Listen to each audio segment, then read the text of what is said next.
I'm Kevin. Welcome to the Claremont Classic Garage. You never know what you're going to find us doing around here or what we're going to have to show you. Today's no exception, let me tell you.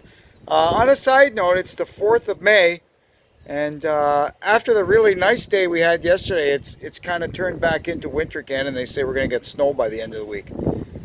Super duper. So much for that. Anyway, let's get on with today's show. You're looking at a 1986 Holiday Rambler 24-foot Class C RV. Its model designation from Holiday Rambler is a 24 SB. SB for side bath. They also had a 24 RB, you guessed it, rear bath. Anyway, it's a E350 chassis with a 460 engine. This unit, it's kind of shaggy looking on the outside because it's been sitting outside in the sun its whole life, but it is from Arizona. It's only got 36,000 miles on it since new, and she's a real dream. Let's go check it out, shall we? Not much to see here. It's a great big 460 cubic inch V8 engine. It's got a Holley carburetor on it. I've tweaked on it a little bit. We'll talk about all that stuff when I get inside. It's bloody cold out here. Some of the things we did on the outside was I changed the mirrors to swingaways. It had more West Coast style mirrors on it. They were painted. They were all rusty, so I got these stainless steel swingaways. I put them on. It's got a set of cheap stainless steel simulators on the wheels. It has its original wheels, but we changed the tires. These originally had, I think they were 215, 85, 16 or something. They were horrible things. The thing went all over the road. But it's got 225, 75, 16 E-rated 10-ply tires on it. That's what they use on newer Ford dually cube vans, so I threw them on here. And along with some other modifications we made, this thing drives way better. It's got a nice exhaust. I'll tell you about that after. Here you can see the exhaust pipe for the generator. The generator that was in it when we got it was a, what kind was it? A Kohler. It was the loudest thing I have ever heard in my life. So we got rid of it. And in its place, I got this little Champion. It's not really an RV generator in that it doesn't have an electric start and stuff like that. It's not like an Onan that's made to be built into an RV. But we modified it. It runs off the RV fuel tanks now. It doesn't have its own fuel tank. I added an RV plug so I can plug the camper into it. You can see a couple of switches I put on here. It's got an electric fuel pump, and I've got a selector valve there I can draw from either of the chassis fuel tanks. And it's got underneath a cooling fan so that it pulls fuel through this grate in the door, or air, pardon me, pulls air through the grate in the drawer, pulls it down below to keep this thing running nice and cool. And you know what? So far, so good. Then I made a couple of tracks on top of it to where the fuel tank used to be to store my barbecue, and a couple of wooden blocks, and the adapter for the poo-poo pipe. But it's that. It's got a pretty nice awning. Let me lock this up here. There we go. The third brake light I added, it's from a Jeep TJ. It's rigged up for heavy towing. We pull the race car all over the place with it. This back bumper is really neat. It's got this storage, not the usual square tube that these things have. So we reinforced that. It's kind of all integral with the trailer hitch, and we put a couple of leveling jacks underneath it there. There's the tube for the sewage pipe, water hookups, water heater, 2 fuel tanks. You can see up on top there, it's got a cyclone vent for the sewage vent stack. A must on any RV. It's the best $20 you'll ever spend.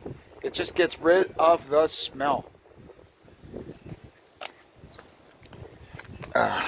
Coach batteries are in there. There's 2 of them.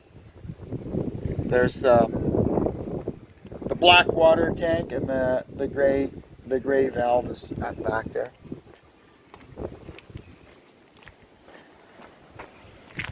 We had some goodies on the front, a bug deflector, big aftermarket, bug guards, tow hooks, fog lights. I put a chin spoiler under it to make it look racy. So here we're in the cab.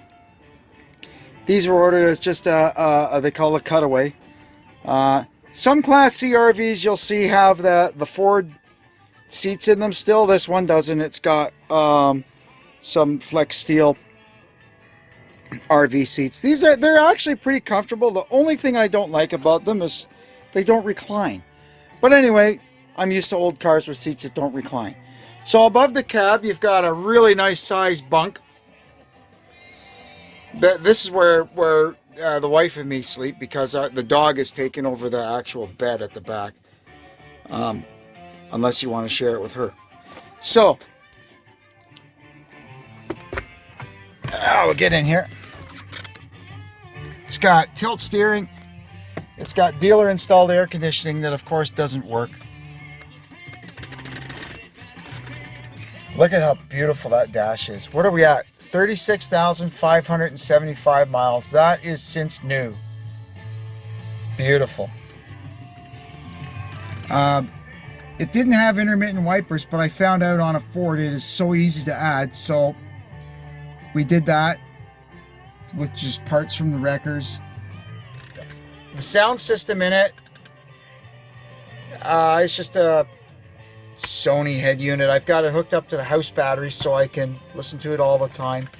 I've got this switch on the back here. So how I've got the sound system set up, there's two 6x9 speakers here and there, and then I've got a couple of 5.5s in the doors and a couple more at the very back. So when I'm driving, the 6x9s are always on.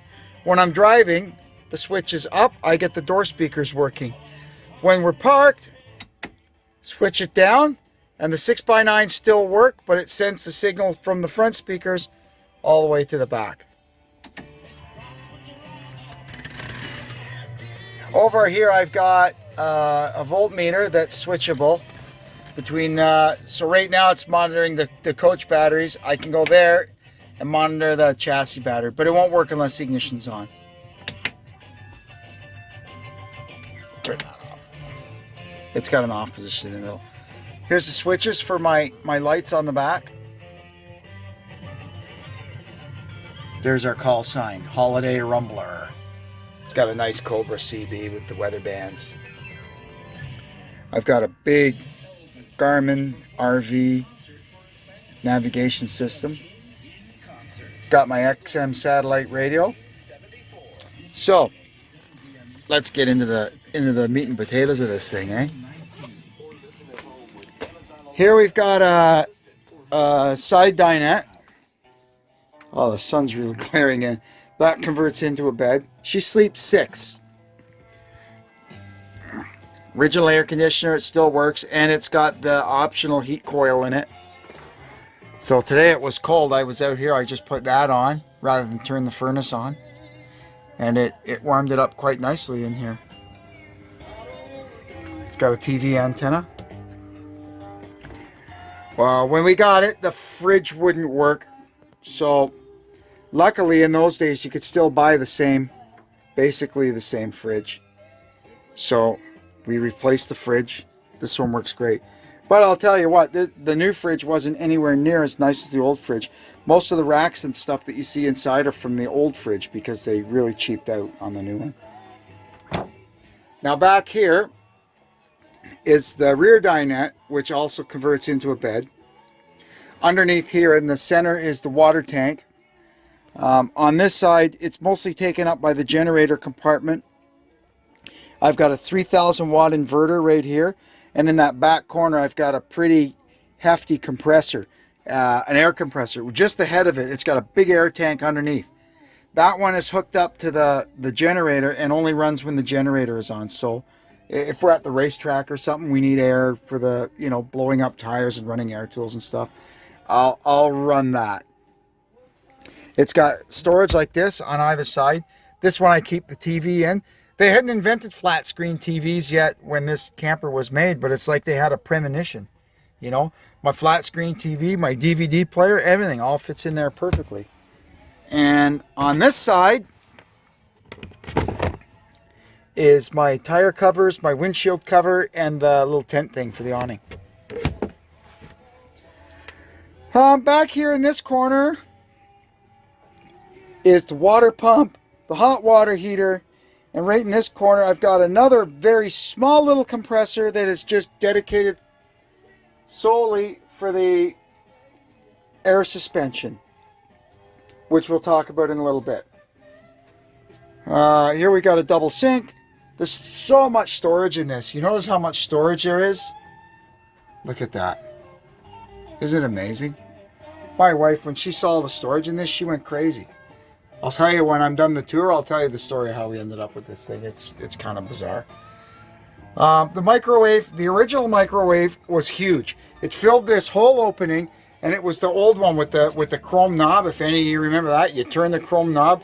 When you turned it on, half the grid in the town would probably go dark. Oh well. Anyway, we swapped it out for this one. Here's the stove. So it's got a four burner range with the oven below. Beautiful.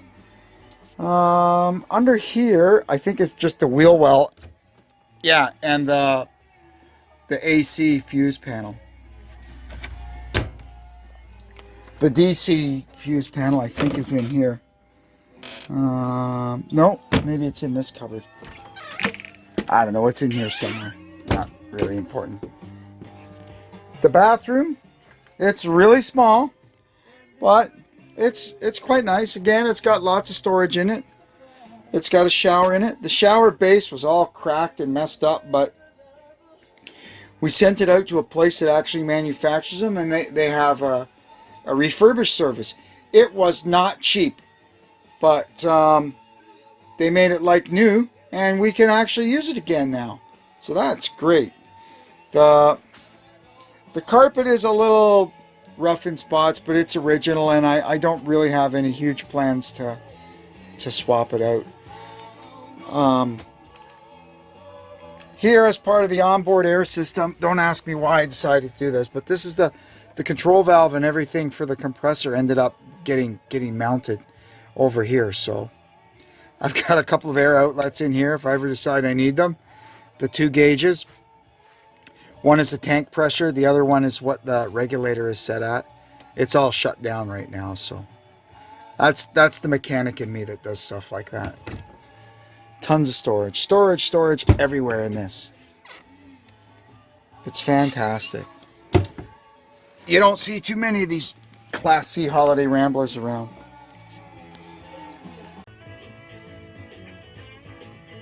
So a bunch of years ago, the wife and me decided that we wanted to go RVing. Her mom and dad had always been avid RVers, and we decided after going with them a lot of times that we wanted to do our own thing. So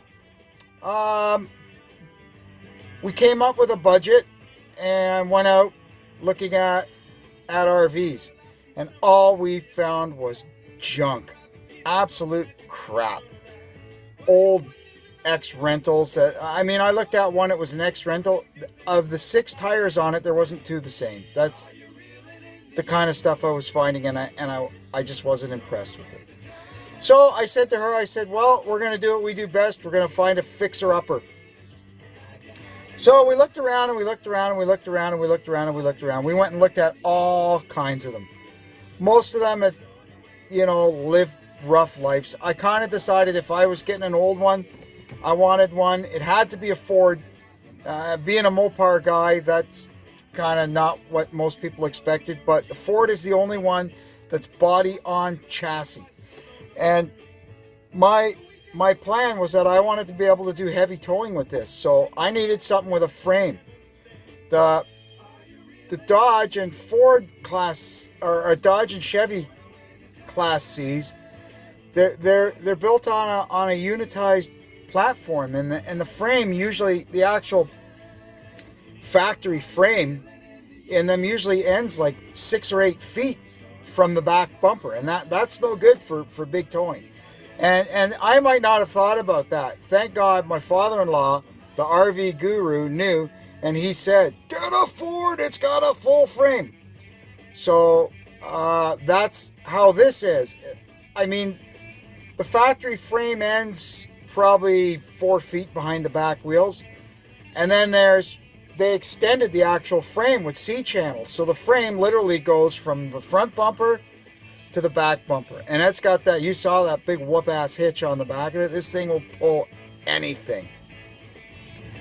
So with that in mind, we were out looking at Fords. And, oh man, some of them were so bad.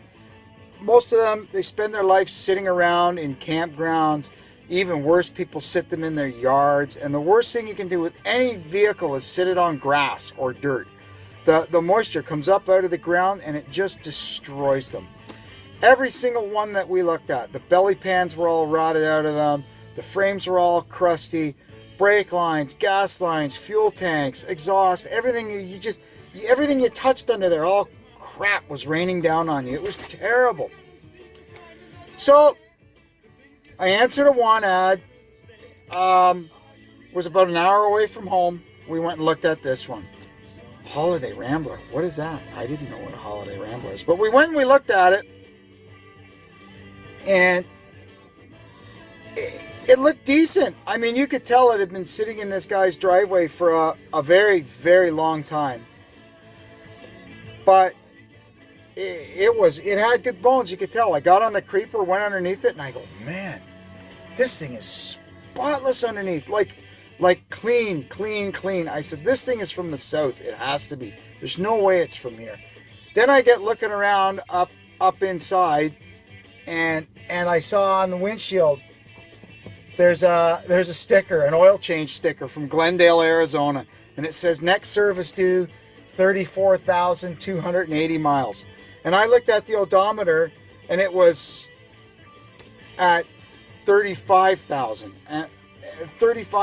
and something. And I said, yep, this thing came from Arizona, got parked in this driveway in Mississauga, and it hasn't moved in probably 13 to 15 years.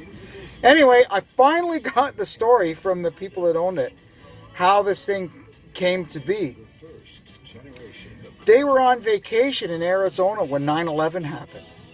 And if you remember your 9/11 history, the airplanes were all grounded, trains were packed, they were completely sold out, buses were sold out, you couldn't rent a car, all the car rentals were booked up. These people had to get back to Canada, and they had to get back fast. There was a bunch of them, so what did they do? They bought this RV and they drove it home. That's how they got home.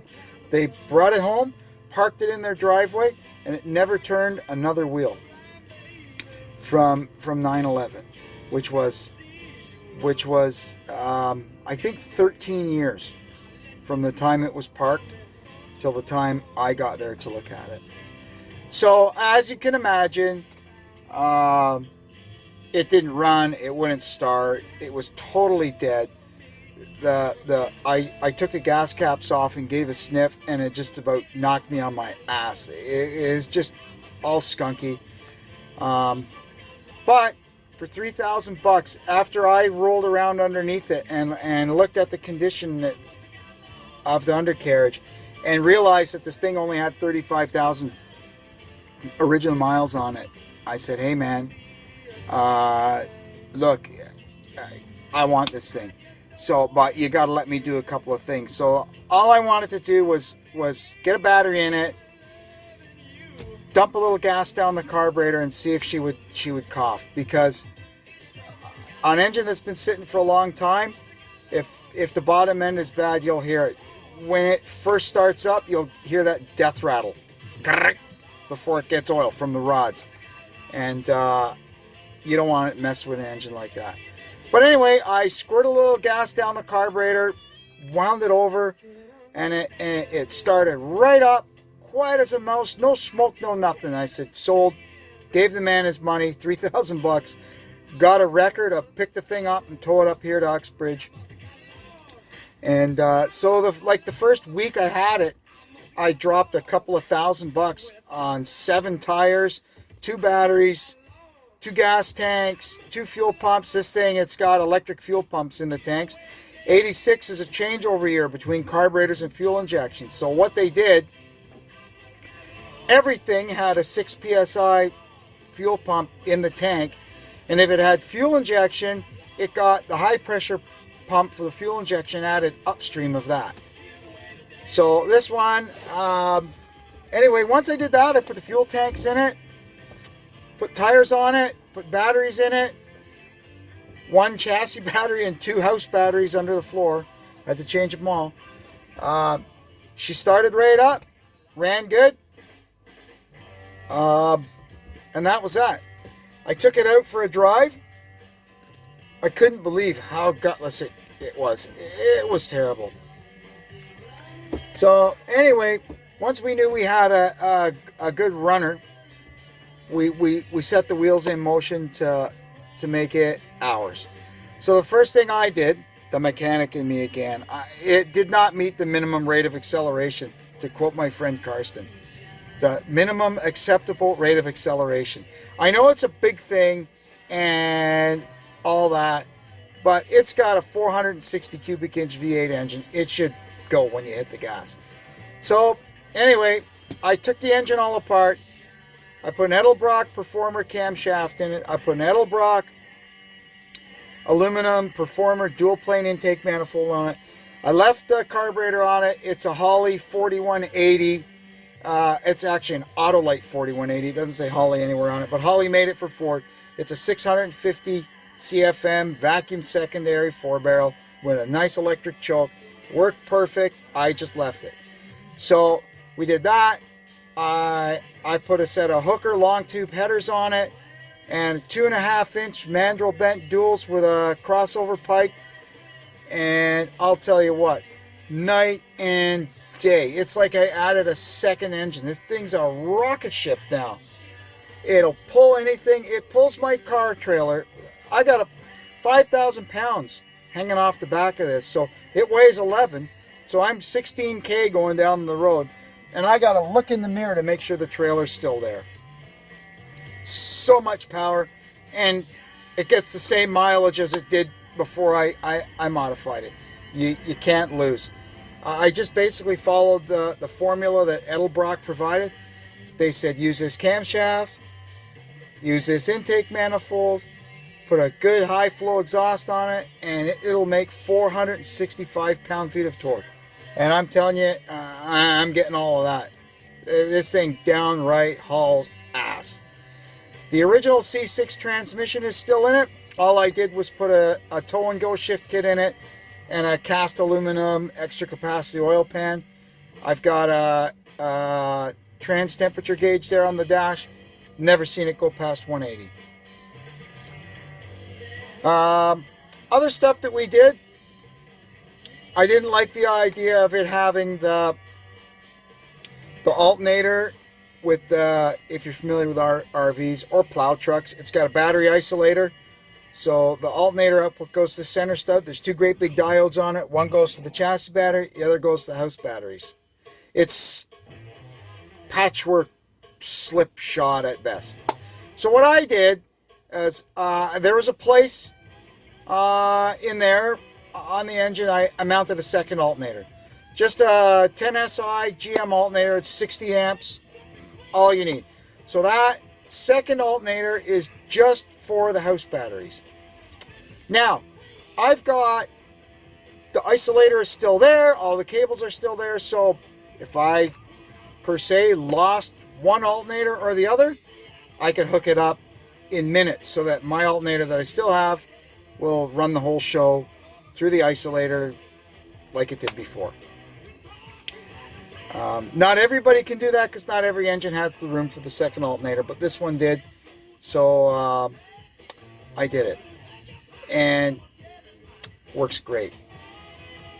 One problem I did have with it was when the engine would first start, the belt would shriek on the second alternator. Just the way that it had to get mounted.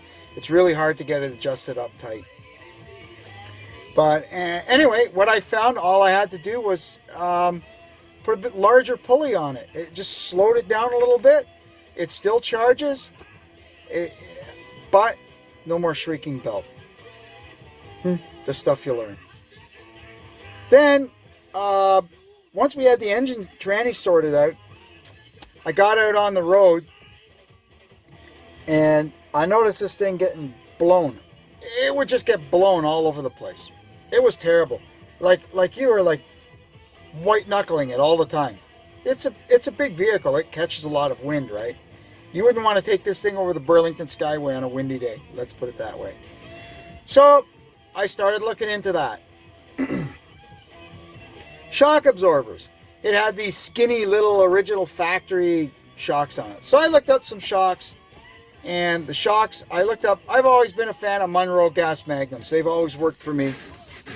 So I went to order up a set of those, and then in the listing I saw Monroe gas magnum RV. I said, hey, what are these? So I checked them out. They're huge. The things are like this. They look like they're off a transport truck. So I said, that's the ones we want. So I ordered up 4 of those. We put those on it. The front suspension, the front end, of course, was all good and tight. The thing's only got 35,000 miles on it. But what I did was I took it apart, and if you're familiar with these Ford twin I-beams, it's got 2 on either side. They call them radius rods. So I took the rubber bushings out of those and swapped them with polyurethane. The front had a little rinky-dink sway bar on it. I was in the wreckers and I found an old Ford minibus with an aftermarket, a huge, like it was like 1 1/4 or something sway bar. I got that. I put that on the front of it. The rear, I got a rear sway bar. It seems once you get into the late 90s, the early 2000s, E350s and E450s come with a rear sway bar. So I got that. I put at the wreckers again. I put the whole rear sway bar setup on it. She was a tail dragger, this one. So I put a set of airlift, 5,000, 3,000, I don't know, airlift airbags in the back, and they're active. They're on leveling valves and everything. You don't just blow them up to what you want and go. So they'll always maintain the level that they're set at. That's why I've got the little air ride compressor running in the back. That pretty much explains everything underneath. As far as why I love the Holiday Rambler, I didn't know this until I was looking at RVs. We looked at a lot of them that were pretty baffed. You could tell that they had rot in the walls. These RVs are generally made of finger jointed 2x2s all stapled together, and then they put the outer skin and the inner skin and they let them go.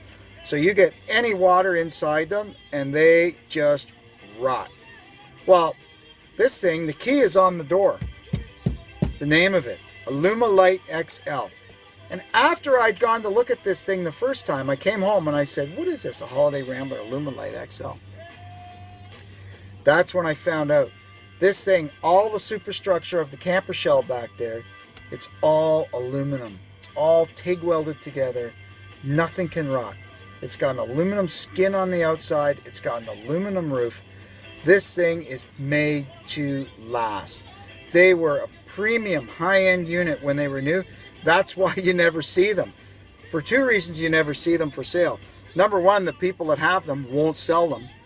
Number 2, they were bloody expensive back then. That's why most people opted for the spruce gooses, right? With the finger jointed bodies. And lots of trouble with those.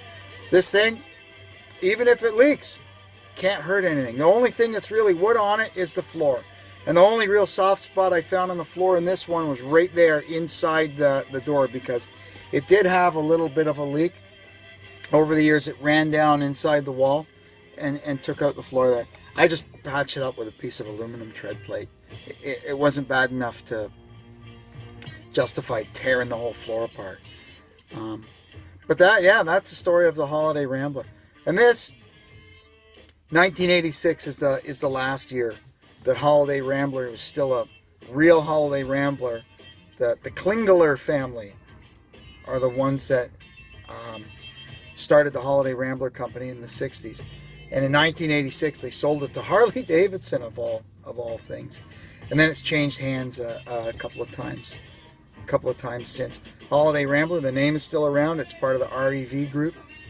But the original Holiday Ramblers, like this one, technically ended in 1986. So I hope you've learned a little bit. I hope you like my camper. We're going to be doing a few jobs on it in the future. The outside of it, the bottom you'll notice was a darker color. That's factory, but they did a really crappy job. So we're going to clean that up. I want to repaint the bottom of the body, try and figure out what color it's supposed to be, and maybe tweak from there a little bit if we think there's something we'd like a little bit more. Another thing I'm going to do is the transmission. The old C6 is coming out, and I got an E4 OD, which is an electronically controlled 4-speed overdrive we're going to be putting in. I've got an aftermarket controller I'm going to mount into the dash to run it. Aside from that, this old girl is pretty much done. I'm very happy with the way it turned out. And if you've got any questions or comments, the place to do that is below. Hit the subscribe button. That's always great because the Claremont Classic Garage is a happening place, let me tell you. Thanks a lot, and we'll see you next time.